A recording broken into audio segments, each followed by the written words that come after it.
A very warm welcome and greetings to all of you, and thanks a lot for coming here. This is a recorded lecture for Daily Current Affairs, and this very day is 3rd of July 2020. Alright, before we launch into our session for questions, I have enumerated 5 words to boost your vocabulary. So let us get started with the words of the day. So the first word of the day is cogent, which refers of an argument or case, clear, logical and convincing. Synonyms of this word can be convincing or compelling, and the antonyms are vague or muddled. Our second word is browbeat, which means intimidate someone, typically into doing something with stern or abusive words. The synonym of this word is bully or hector, and the antonyms are help or assist. Our third word is servitude, which means the state of being a slave or completely subject to someone more powerful. The synonyms are slavery or bondage, and the antonyms are freedom or liberty. Our fourth word is expatriate, which means denoting or relating to a person living outside their native country, and the synonym are emigrant, expat, and the antonyms are native or indigenous. Our fifth and last word is cognizance, which means knowledge or awareness, and the synonyms are awareness or apprehension, and the antonyms are ignorance or negligence. So that's all for the words of the day. Let us get started with the questions of the day. So our first question is, World Bank has approved how much fund to support COVID hit MSMEs in India, called MSME Emergency Response Program. So MSME stands for micro, small and medium enterprises. So the correct answer for this question is option D, $750 million fund. So World Bank approved $750 million fund to support MSMEs in India to support increased flow of finance to some 1.5 million viable MSMEs. So I am zooming out this fact. Here you can read and you can note down all the important points mentioned in this fact. So this is a paper snippet from the Economic Times which says World Bank approves $750 million fund to support COVID hit MSMEs. Our second question is, which African country has become the first country to submit Red Plus results to the United Nations Framework Convention on Climate Change, UNFCCC? So the correct answer for this question is option B, Uganda. So Uganda has become the first country in African continent to submit Red Plus results to the UNCCC, which stands for United Nations Framework Convention on Climate Change. So red stands for reducing emissions from deforestation and forest degradation, and the plus adds here the role of conservation, sustainable management of forest and enhancement of forest carbon stocks in developing countries. So this is an excerpt from Food and Agriculture Organization of the United Nations official website, which says Red Plus reducing emissions from deforestation and forest degradation. Uganda becomes the first African country to submit Red Plus results to the UNFCCC. Our third question is, which of the following statements is true about Sankalp Perv, an initiative started by Culture Ministry of India? So I have listed three statements. You have to tell which of the statements are true. So the correct answer is option D, all of the above. So all of the above statements are true. So it is being observed between 28th June to 12th of July 2020 is correct, and it focuses on the plantation of five trees, namely Bargad, Avla, People, Ashok and Bale is true. Moving on to our fourth question. The fourth question is, according to the Ministry of Commerce and Industry, core sector industries output contracted by how much percentage in May?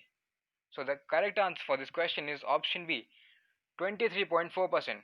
So core sector industries output contracted by 23.4% in May due to lack of labor and cash shortages. So core sector industries consist of 40% of IIP, which means Index of Industrial Production. And the eight core sectors of Indian economy are electricity, steel, refinery products, crude oil, coal, cement, natural gas, and fertilizers. So this is an excerpt from the Hindu which says eight core industries output contracts 23.4% in May. Our fifth question is Reserve Bank of India. India's central bank issued guidelines for dash crore Indian rupees liquidity facility for NBFC. What's the amount?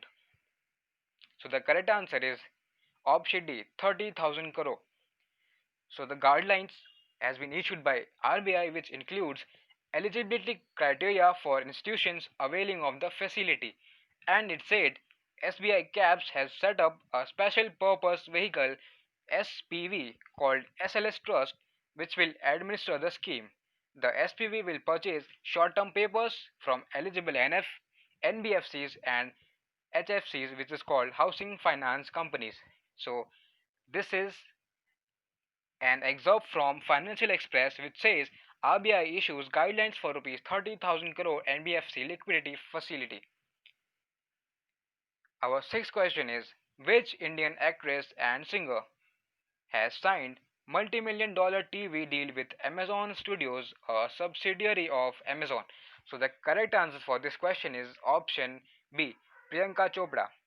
So she has signed and multi-million dollar TV deal with Amazon Studios, and her own production banner Purple Pebble was launched in 2015. Purple Pebble Pictures actually is the correct name, and Amazon Studios had said that they bonded with the actress over her shared passion for diverse global storytelling. So this is an excerpt from Financial Express which says Priyanka Chopra Jonas inks a 2-year television deal with Amazon. Our seventh question is recently Shashank Venkatesh Manohar stepped down as ICC chief. Who is the interim chairman of ICC now? So the correct answer is option D, Imran Khwaja.